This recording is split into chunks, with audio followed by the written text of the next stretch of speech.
Hello students, welcome to the second video of lesson 2-3, and in this video we are talking about the parts of a graph and how to make a graph. And so this is probably going to be a pretty short video, but I want to make sure that you are familiar with all the terminology and the vocabulary that we are going to use.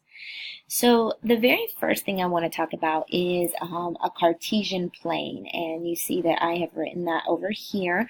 A Cartesian plane is exactly what you see right now on your screen. You see the vertical purple line and the horizontal blue line. Together, those are representing the Cartesian plane, and I specifically have chosen to use graph paper because I'm going to be plotting points. So the Cartesian plane is the thing that we use to graph points on. Okay.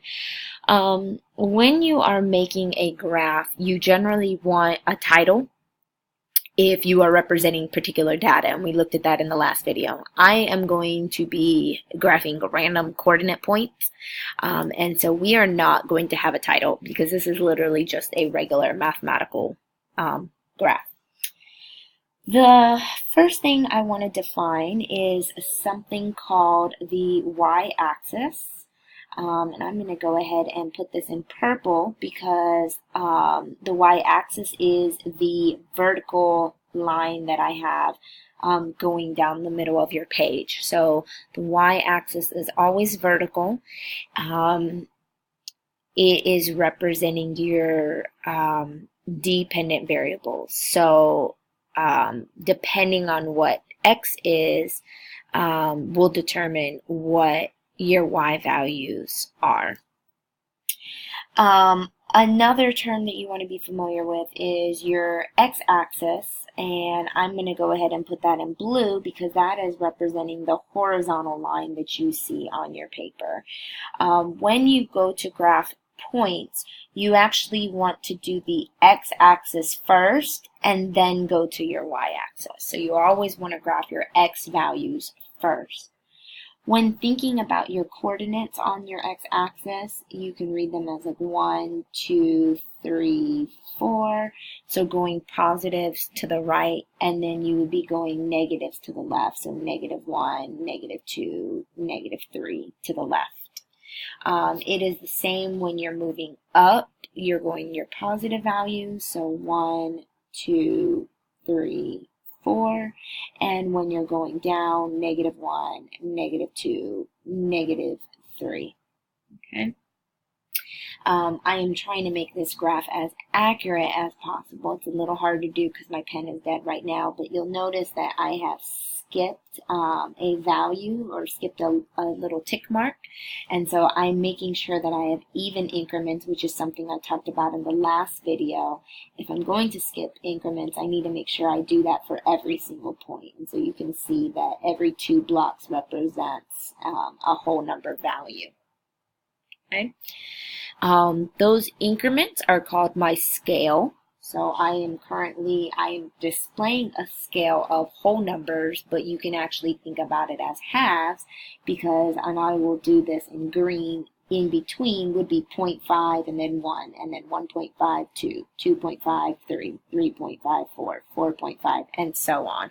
And that goes the same in every single direction. You have your halves that are in the middle. Now it is showing our scale. The next thing I want to talk about is quadrants. So there are different quadrants, which basically defines an area of the graph that we are looking at. So this entire section, I'm going to go ahead and do this in brown. This entire section right here is representing quadrant 1. I'll choose another color. I'll do gray. This area right here, all of that is representing quadrant 2. I'll do this one in yellow. This area all here is representing quadrant 3. And this area over here, I'll do it in orange.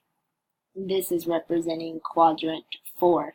And it allows you to think about where is a point.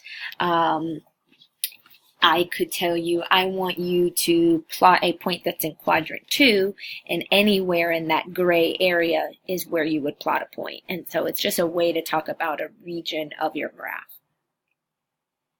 The next thing I would like to talk about in regards to graphing is looking at coordinates. And so the point where your x-axis and your y-axis meet, which is right here where I've made this black dot, that is called my origin. Origin.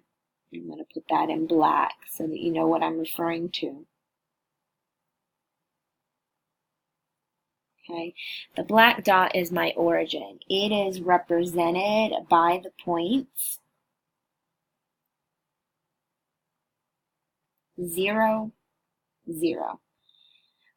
This is an example of a coordinate point.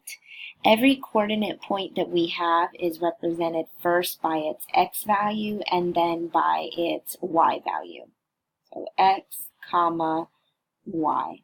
And that lets you know the placement of the point on your graph. So when I say 0, 0, it means on my x-axis I want to be at 0, and then on my y-axis I also want to be at 0. So let's say I wanted to graph a different point. Let's pretend I wanted to graph the point 1, 3, for example. The first question I could ask you, okay, is 1, 3 going to be in quadrant 1, 2, 3, or 4? Take a look. Okay, hopefully you said quadrant 1, because that would be correct in the brown area. And if I wanted to graph that point, and I'm actually going to do that in brown, I'm going to go 1 over on my x-axis, and then I'm going to go up 3, and you'll see that I am shading a brown dot on the coordinate point 1, 3. And that is how we graph a point. So let's try another one. Let's do the point -2, -3. And I'll give you a second to think about where that's located at, and also think about what quadrant that would be in.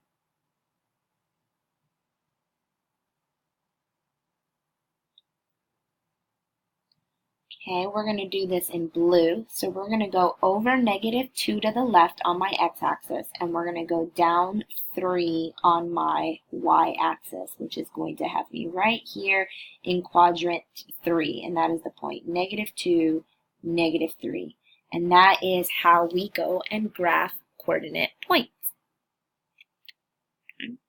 You can continue graphing several points. There isn't a minimum nor a maximum of how many points you can have on a graph. You can have an unlimited number of points. One last thing I would like to mention is that you want to think about infinity and negative infinity. I'm going to actually do this in black. I'm going to make my highlighter a little skinnier so that I can actually write this. But in reference to my x-axis, this is headed toward positive infinity, where this side is headed to negative infinity. You see I've written my infinity symbols. Whereas on my y-axis, as I go up, these are my infinities. And then my bottom portion is representing my negative infinity. So you could go as far out as you needed to go. Okay, I hope that this gave you a good idea about parts of a graph and how to graph and different things like that. If you have questions, don't hesitate to ask, but I hope you found this helpful.